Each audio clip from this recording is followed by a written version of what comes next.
This is the College Football Countdown to Kickoff show on 97.3 ESPN with your host, Nick Costco. We're taking you up to the kickoff of Rutgers football. Now, live inside the Matt Black Kia Studios, here's Nick Costco. Live inside the Matt Black Kia Studios on 97.3 ESPN. It's the College Football Countdown to Kickoff show. I am your host, Nick Costco. We're going to lead you up to the kickoff of Rutgers football, taking on number 1 Ohio State at 3:30. So we'll send it out to Chris Carlin, Ray Lucas, and Eric LeGrand up in the booth. Anthony Fusilli down on the sideline. We got a lot to dive into today. Games in progress right now. Michigan on top of Michigan State, 24-10 at the moment. About 6:43 to go in the third quarter. That's the big game going on right now. Alabama 38-7 over Mississippi State. Penn State 27-17 over Indiana. Florida 13-6 over Missouri. Wisconsin 34-21 at the moment over Nebraska. All the games I just mentioned are in the third quarter, except Wisconsin on the road. They are in the fourth quarter. Also, we're going to have Garrett Stepien joining me a little bit later in the program. He's a national college football and recruiting writer for 24/7 Sports. We'll talk college football playoff rankings with him, and we'll also talk about some of the games going on today, including Rutgers and Ohio State. Only because Garrett is actually a former classmate of mine, so he covered Rutgers for 24/7 Sports, and then he had a little stint over in Ohio covering Ohio State for the Buckeye Sports Bulletin. We had him on last year, so it'll be good to have him back on in a little bit. Of course, I'll give you my 4-pack of picks later in the show. 18-17-1 on the season against the spread. Had our first push of the season, ladies and gentlemen, 2 weeks ago. We were off last week, and then 2 weeks ago during our last show, first push. SMU and Memphis took SMU +6, lost by 6. Boom, first push of the year. So you're still in the green. You're still winning money by listening to me. And again, if you listen to me, you're going to win money. But if you don't listen to me, you can still win money. So you don't blame me for losing in your gambling predicament. All right. So before we start off with more with college football, and I will dive in a little bit to Tua Tagovailoa's injury for Alabama today as he hurt his hip against Mississippi State while up. I think they were up 35-7 at the time. So I'll dive into that in a second. But I do need to start off with something that happened locally last night that I was involved with. If you haven't heard by now, story's going a little bit viral now over the news, over Twitter, social media, and some across a lot of news platforms over here on the Northeast, and I'm sure it'll reach out nationwide soon. If you didn't hear, last night while we were on the air doing the Pleasantville-Camden semifinal game in the Central Group 2 playoffs at Pleasantville High School, I was on the call with Steve Parker, as we always are on 97.3 ESPN. We had a very unfortunate and tragic incident occur last night. There were gunshots fired off in the stands, 8 shots. I can confirm, based on what has been reported today, that the shooter and 4 accomplices were arrested today. So good to see the law enforcement acting quickly. My hat's off as to all the police officers and the EMTs last night that were in action in quite a hurry last night. Very scary situation as we had to duck for cover in the booth. And just to give you kind of a glimpse as to what happened last night, and I do warn you, this audio is a little bit chilling. This was during my broadcast with Steve as the game was going on. Take a listen. Chestnut's going to return this one. He's staying his own 50. They're saying at midfield. High snap to watch it again. Got it away. It's a spiraling kick. It's going to bounce forward, crossing the 50, across the 45, and it's going to roll at the 43.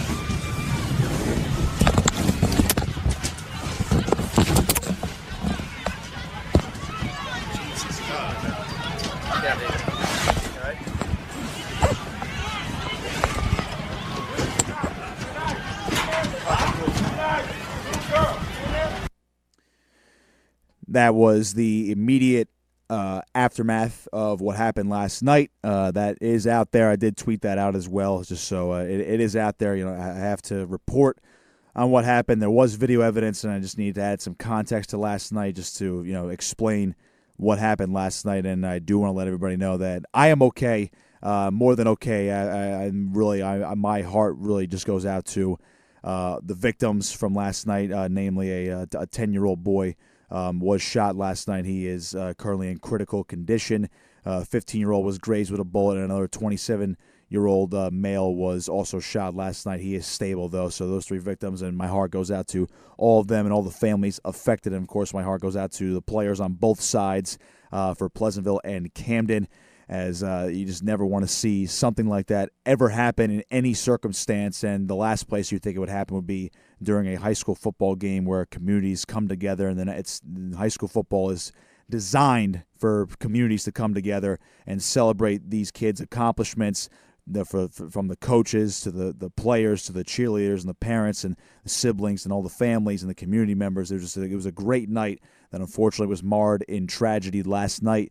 Very horrific situation, and they are still deciding whether they are going to resume the game. I would assume they are going to pick it up from right where it left off on a different day, maybe early this week, I guess at a neutral site. And just to make sure everybody is safe. And again, my heart goes out to everybody involved that was affected. My broadcast partner, Steve, is okay. Another one of our guys here at 97.3 ESPN, Ryan Rothstein, was in attendance as well in the bleachers. So he is okay. He was shooken up like I was, but we are all doing well. We are obviously surviving and pushing forward. And also other media members, Kevin Minnick and Mike Frankel, were also covering that game last night, so my heart goes out to them, and they had to witness that and deal with that as well last night. All right, so I wanted to get that off my chest and let everybody know, considering we still are a local show despite covering college football across the country here. I just needed to let everybody know and hear from my perspective. I've been all over the place today on this station and our sister station WPG, just explaining what happened. I wanted you guys to hear from my words exactly and my perspective. Pretty much that's what you heard is what happened. The shots went off as I was calling the game, and we immediately took shelter underneath the table, and we had to wait until we were given a sign of basically an all clear to get out of there and pack up and just make sure everyone got out of there safe. All right, so got a couple more minutes before we take a break, and we'll welcome in Garrett Stepien. Just wanted to dive into some of the college football today. As I mentioned, I gave you the scores already, but the big news right now is, I'm going to dive into these rankings, but we'll talk to Garrett more about that. The big news is right now is Tua Tagovailoa is hurt, and he might be done for the season. I'll tell you what, this was a game against Mississippi State where, they're not that good. All right, Alabama's number 5 in the country. This is a team that can still make the playoff without winning their conference, for God's sake. And you look at what Tua brings to this team. Wasn't fully healthy last week against LSU, yet those 4 touchdowns, over 400 yards, nearly wills them back to a victory. And they're going to play them against Mississippi State today. I don't know why, and I get hindsight's 20/20, but Alabama could have easily won this game without Tua. I mean, come on. And what happens is he already has the hurt ankle. He was basically sandwiched by 2 Mississippi State defenders as he was throwing the football, and he appeared to both injure his hip, and he sustained a bloody nose apparently, and then he was carted off, and apparently screaming in pain. And I want to get this right tweet-wise. Dr. Mark Atticus, I hope I'm saying that right. He's at Jock, what is that? Jock? Jock to oh, he's a football. There you go, makes sense. Former football player. Jock to Doc, JockToDoc at Jock to Doc on Twitter.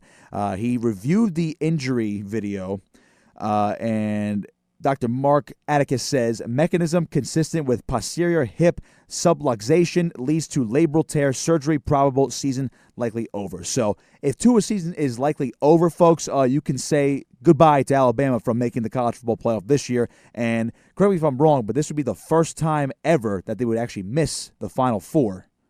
Second time. When was the first time, Josh? 2 years ago versus Oklahoma. Huh? Yeah, they played. They missed the playoff? What am I missing? They played Oklahoma in that Sugar Bowl game. That is correct. Trevor Knight. That was during the college football playoff era? Fascinating. That was the last time they have not been in a playoff. I was going to say, pretty much Bama's the 1, 2, 3, or 4. They'll take any seed at this point to get into the college football playoff. So without Tua, folks, the Crimson Tide are done. I can't forget that game. I lost money on it. Oh, jeez. All right. That's enough out of you. Losing money. I don't want to hear your problems.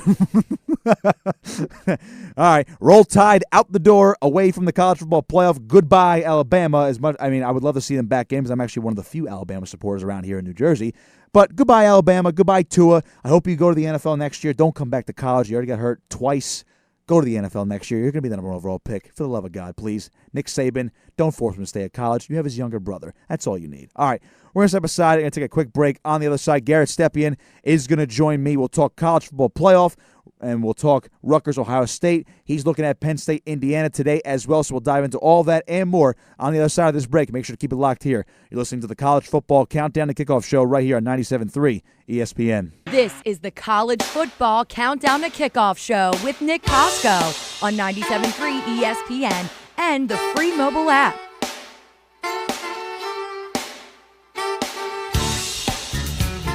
Welcome back to the College Football Countdown to Kickoff show right here on 97.3 ESPN. Nick Costco with you. Pleased to welcome in now Garrett Stepien, covering national college football and recruiting news for 24/7 Sports. Former classmate of mine at good old Rutgers University. Garrett, thanks for joining me today, man. Thanks for having me, Nick. So let me just dive right into it. You are right now watching Penn State, Indiana. That's the game you're keyed in on right now for your work. Give me your takeaways from that game right now. Penn State only up by 10 in the fourth quarter in a battle with a very surprising 7-2 Indiana team this year. Surprised they have not cracked the top 25 yet. Is Penn State kind of reeling a little bit after last week's loss to Minnesota? Well, yes and no, because Penn State for the past couple of years, you talk about their first loss of the season coming to Ohio State in 2017 and 2018, and they just laid an egg each of the next 2 weeks against Michigan State. Came out of the gates in a little bit of a back-and-forth first half. Sean Clifford with a big touchdown run in the first quarter to take a 17-14 lead. He's had a really good bounce-back game after throwing up a dud against Minnesota with 3 picks. And completing only around 50% of his passes. So Penn State kind of needed this type of performance just to get back on track. Looks like Indiana's driving here as the fourth quarter gets started. So 10-point lead for Penn State. Let's see if they can hold on. But so far, so good for Penn State. This is the type of performance that James Franklin needs if the Nittany Lions want to be in that college football playoff discussion still. Just to kind of piggyback off that Penn State-Minnesota game from last week. Minnesota kicks off at 4 o'clock today. They're at Iowa. Number 8 Minnesota at number 20 Iowa. Never an easy place to play against the Hawkeyes. What do you take, or what do you make of Minnesota based on last week? I mean, they made the biggest jump in the rankings this week, going from 17 to 8. They're in the thick of the conversation now for the playoff. They're undefeated. They do control their own destiny, at least in most people's minds. If they win the Big Ten and they are 12-0, then 13-0, they will get into the top 4. What do you make of PJ Fleck and the Gophers? Well, I'm going to go ahead and say they should be in the top 4 right now. You look at the way that Penn State was ranked in that first initial college football playoff ranking. They go up to number 4. Minnesota wins that game, a game that I don't think they ever trailed in. And they hold on at the end. They should have absolutely risen higher than where they are at 8th right now. But that's a story for another day, and we'll see how they kind of handle success here going into Iowa. Definitely not an easy place to play, like you said. I think about my time covering Ohio State 2 years ago when Ohio State coming off that emotional win over Penn State at home. Laid an egg 55-24 at Iowa the following week. So we'll see how kind of a young but experienced Minnesota team handles this. I'm a big believer in PJ Fleck. I think they've got a lot of great skill players. But again, you're talking about a guy like Tanner Morgan, who's a sophomore quarterback, and some guys who really haven't been in this position before. Iowa's a team with 3 really close losses when you look at Iowa State. Wisconsin last week losing by 2. Among those, and Penn State sandwich in there as well. This is a good Iowa team, maybe one that's kind of underperformed a little bit, had a couple misses, but definitely capable of beating Minnesota at home. We'll see how they kind of handle that success, but I like everything that I see out of PJ Fleck's team right now. I think they're talented, and I think they can hang with anyone. Interesting you say they should be in the top 4 right now, so let's look at those rankings coming into today. Obviously, LSU does jump Ohio State in the rankings right now. So Ohio State goes from 1 to 2 after the initial rankings. And then you look at Clemson moving back up. They're 10-0. Then Georgia actually slid in right to number 4. That I was a little surprised about, although I'm okay with it because Bama did lose. But Georgia does have the worst loss against South Carolina. Bama dropping to 5. Oregon and Utah 6 and 7. And obviously Minnesota at number 8. It's interesting now. I was going to ask you, do you think Bama should have been number 4? But I think at this point, even though they're dominating Mississippi State at the moment, I'm sure you noticed at this point, but Tua Tagovailoa had that nasty hip injury, and based on from what I'm reading on Twitter, at least on the conversation, he might be done for the season because it seemed like a pretty significant injury to his hip, and if he's done for the season, you could pretty much kiss the playoff hopes for Alabama goodbye. Yeah, I mean, I think that, Mac Jones is the backup quarterback there. He's a very capable game manager, led them to that 48-7 win over Arkansas. I think even if you had Tua Tagovailoa the rest of the way here, you're probably on the outside looking in regardless, even if you win out. Alabama would have needed a lot of things to happen in front of them, namely with the Pac-12 and Oregon and Utah, not having a one-loss champion come out of that conference. And, I think that even if Tua Tagovailoa was healthy and Alabama, for that matter, was kind of clicking on all cylinders the rest of the way, they needed a lot to happen. That number 5 ranking is kind of misleading because Oregon and Utah are going to have some room to make up, and Minnesota as well behind them. And you can't count out Penn State or Oklahoma behind those guys because that's a Power 5, a potential one-loss Power 5 champion, and that carries more weight than a one-loss team like Alabama that doesn't really have the resume. Doesn't have a chance to add on to that resume in an SEC championship game.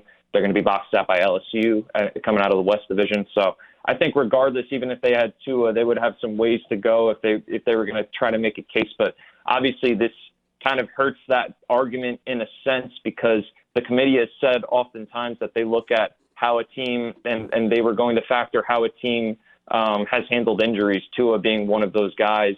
Obviously, he wasn't at 100% at LSU against LSU, and they still came within 5 points of that win, 5 points in that loss, excuse me. And obviously, you take Tua out of the equation now, even if a lot of stuff does happen going forward, Alabama is less of a candidate to get in because you're looking at potentially Tua getting shut down. And if you're asking for my opinion about what they should do with Tua or what Tua should do, I think they should just shut it down because he's been an injury-prone quarterback, as we've seen over the past couple of years, and he's in the mix for obviously the potential number 1 overall draft pick. Yeah, I do agree with you on that. I think his career at Alabama is probably going to be done here. Even if he still wasn't there, I think they still had a shot just based on, I think if LSU won all the way out, it only helps Bama's resume. Obviously, Georgia would get knocked out. Then that last spot is up between Bama and then either the Oregon and Utah winners if they still remain as a one-loss conference champion. What do you make of the Pac-12? Because you've been looking – if you look at the college football playoff rankings the past couple of years, it's been pretty SEC and Big Ten dominant. Obviously, Oklahoma as well with the Big 12, and they are also still in the mix here. They're not too far out right now. But you look at the Pac-12, they really haven't had a contender in quite a while. We saw Washington a couple times. Obviously, Oregon in the initial college football playoff, they made the championship game with Mariota, but then they were dominated by Ohio State. What do you make of the Pac-12 right now between Oregon and Utah, and do you think one of those teams has the edge right now in winning the conference title? Yeah, so I think it's an exciting time to be a college football fan because you've got the Pac-12 kind of resurgent. Remember in September when everyone had one loss and people were already saying that the Pac-12 eliminated itself. That was obviously premature, and Oregon and Utah are kind of on this collision course right now. Oregon out of the North Division, Utah out of the South, to meet each other as one-loss champions in that Pac-12 championship game as a potential kind of play-in game, if you will, for the college football playoff. You look at Oregon, though. Oregon is the team you got to remember they're undefeated in Pac-12 play right now. They've been very strong in that department. Outside of the one loss to Auburn in the season opener, in the final 9 seconds of the game on a game-winning touchdown, they've been very strong the entire season. I think you give Oregon the edge there, obviously, because of what they've proven so far. You kind of have to look at seeing if they can continue that into November, starting with tonight at 10:30 on ESPN against Arizona, that they don't slip up along the way here and they can get to that Pac-12 championship game unscathed. But you talk about a guy like Justin Herbert, also in that kind of conversation to be that first quarterback off the board this year. He's been sharp the entire season. And, Oregon's kind of clicking on all cylinders. Utah, very strong team under Kyle Whittingham. But Oregon, I think, has the better resume right now. And regardless of what happens going into that game, you hope it's going to be a battle of 2 one-loss division title winners. But it's an exciting time for the Pac-12 because they're very much in the discussion. I think being at 6-7 right now is a little bit misleading because I think if they stay on this path, that's a potential playing game for the college football playoff. Without a doubt. Garrett Stepien joining me. He's a national college football and recruiting writer for 24/7 Sports. Two more before we let you go, Garrett. I have to ask you about Baylor and Oklahoma in the Big 12. I know we mentioned Oklahoma just briefly before. Baylor is ranked 13th. They're 6-0 in their conference, 9-0 overall, but they're behind Oklahoma, who's ranked 10th. They have that one loss. They're 8-1 overall, 5-1 in their conference. Obviously, if Oklahoma loses this game tonight to Baylor, they are done. Does Baylor get any more respect by beating Oklahoma tonight? Do they propel themselves into the top 8 with a win tonight? They could, but they also have to beat Oklahoma again, probably. With the way that the Big 12 is structured, these two teams are more likely than not going to meet each other again in the Big 12 championship game. So even if Baylor does make it past Oklahoma tonight at home, I think that's going to be, first of all, a tall task for Baylor, which has kind of struggled on offense, especially the recent weeks. Triple overtime win over TCU, 29-23, and then the 17-14 win over West Virginia, two kind of middle-of-the-pack Big 12 teams. They have a really good defense, obviously, very strong team under Matt Rule, who's really turned that program around in a short amount of time. But I think Oklahoma could end up being have a little bit too much talent and firepower on the offensive side, obviously led by guys like Jalen Hurts at quarterback. So we'll see what kind of happens tonight. But even if Baylor does get past Oklahoma and can kind of crack that top 10, the resume still isn't that strong, and you still have to beat Oklahoma again. But if they do win out here, and you're talking about 2 wins over Oklahoma, I think they're going to be able to solidify their spot in the top 4 eventually, absolutely. Last one for you, Garrett. I'd be remiss if we didn't mention our prestigious alum, our school, our alma mater. I was looking for the right word there. Rutgers, unfortunately, a 52-point underdog to Ohio State at home today, up at Piscataway in about a half hour. Obviously, we both went to Rutgers. You have covered Rutgers, and you covered Ohio State for at least a year and a half, I believe. What do you make of this game? Does Ohio State cover? I mean, my goodness, I think I have to say Ohio State might cover. Yeah, I think you have to put your money on Ohio State. They're coming off of a 73-14 win over Maryland. They've got a 76-5 win over Miami of Ohio on the resume.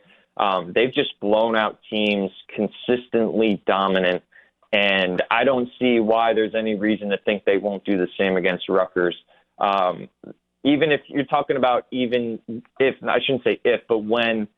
the starters come out of this game, Ohio State's second and third stringers are still worlds better than Rutgers' first stringers. The way that this team is constructed, obviously you have guys like Art Sitkowski at quarterback and Raheem Blackshear at running back sitting out the season. You're down to Johnny Langan as your third string quarterback if you're Rutgers. And just the talent gap, even if you're talking about starter on starter, was just already worlds apart. And you're even talking about that with the second and third stringers. So if and when guys like Justin Fields come out, even if Ohio State's just running the ball, it's going to go right down the field. And, the wear and tear on this team for Rutgers from that perspective, it's going to be hard for them to stop no matter what the situation is in the game. And you have to just look at the way that Ohio State's rolled teams like Wisconsin, Nebraska, Michigan State earlier in the year. And there's no reason to think that they won't do the same. As astounding as that spread is, you got to put all your money on Ohio State in this game. But the payout is interesting because I'm pretty sure I've already seen that people have placed bets where $5 on Rutgers or $10 on Rutgers will pay out $10,000. And Boy, well, if I leave the state of New Jersey, maybe I'll do that. Garrett, great job, man. Really appreciate you coming on. If people want to follow you on Twitter, what's your Twitter handle? Yeah, that's just my first and last name, GarrettStepien.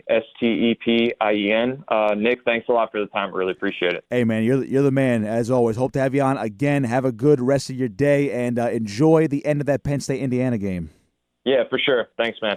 All right, that was Garrett Stepien, national college football and recruiting writer for 24/7 Sports. Great dude, as always.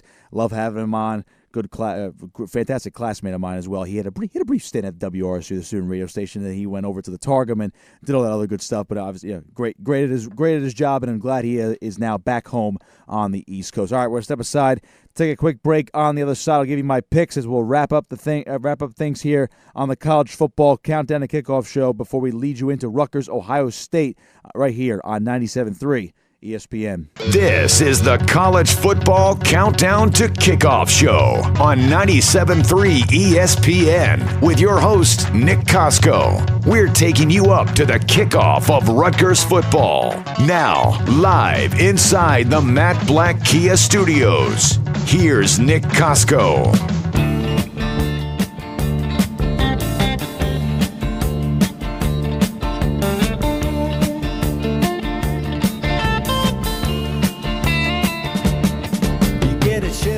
Back here on the College Football Countdown to Kickoff show, Nick Costco with you right here on 97.3 ESPN. Got a few more minutes to go as we're going to dive into our picks. Big thanks to my guy, Garrett Stepien, for joining me.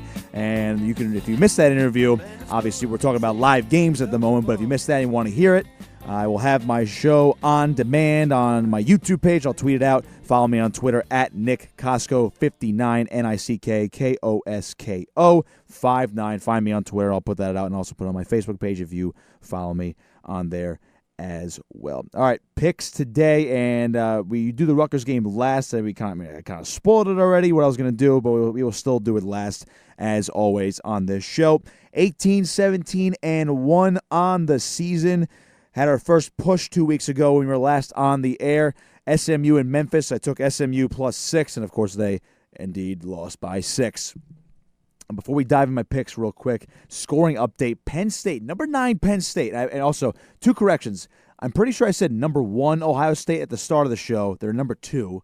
LSU's number 1 in the College Football Playoff rankings. And Josh gave me the right information but misinformation about Alabama in the playoff. I'm trying not to throw them totally under the bus here because Alabama has always made the playoff since its inception. The last time they played, basically the wording was off. The last time they played in a non-playoff game was the year before the playoffs started. They lost to Oklahoma when Trevor Knight was the quarterback in the Sugar Bowl, and that was that was not the BCS National Championship. That was actually the year Florida State won the national title, and then the very next year, the first playoff featured Ohio State, Bama, Florida State, and Oregon. Of course, Ohio State beat Oregon for the championship. All right, so got the corrections out of the way. Number 9 Penn State, by the way, up 27-24 on Indiana right now. And very slim. They are driving. They have 3rd and 2. Sean Clifford, the quarterback, is split out wide. They're in the Wildcat. I think that's I forget who their backup quarterback is, but he's in right now, taking the snap. Give you a little play-by-play off the TV. How about this? So whoever this quarterback is takes the snap, and he's going to run it himself.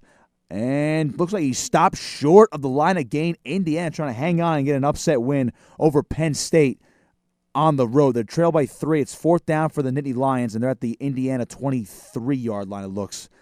Oh, boy. I mean, that'd be catastrophic for Penn State to go down last week in a tough loss to Minnesota, but then to get upset by Indiana.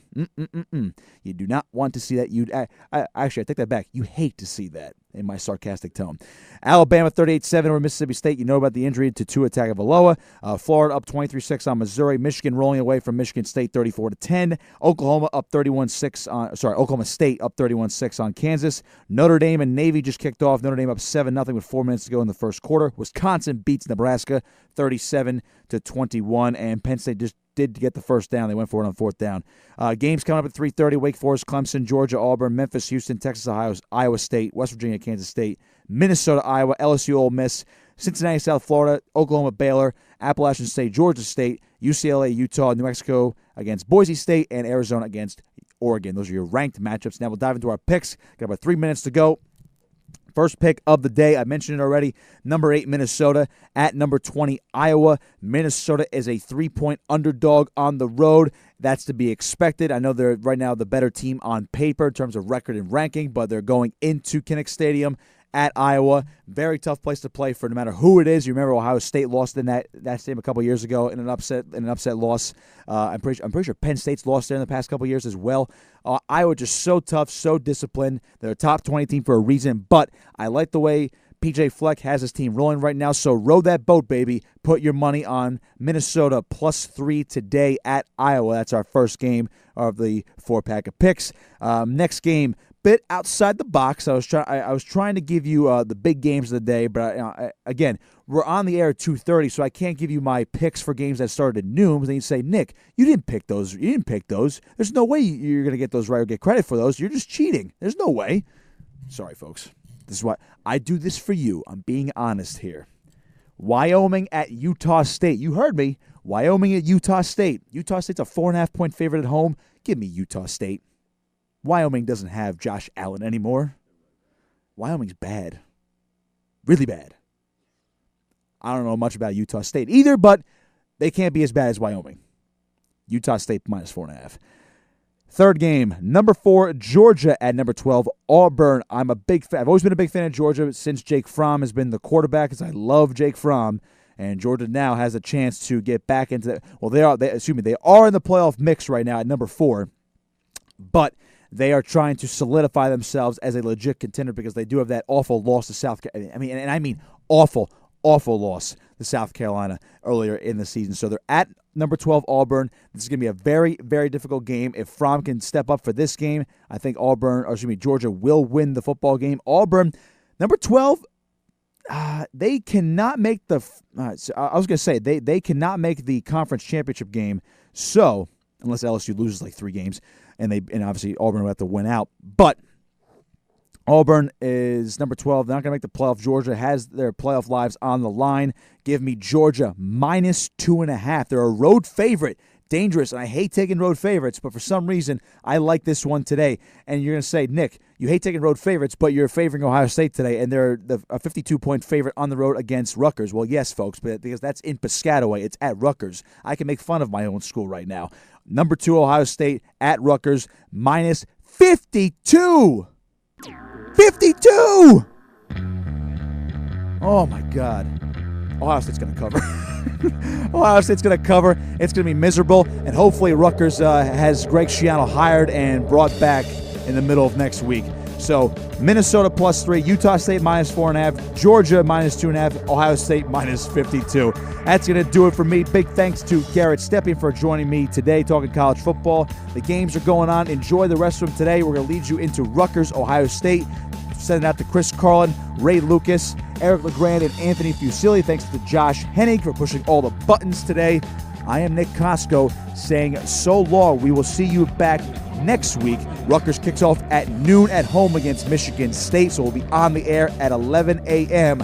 Rutgers, Ohio State is next. You're listening to the College Football Countdown to Kickoff show right here on 97.3 ESPN.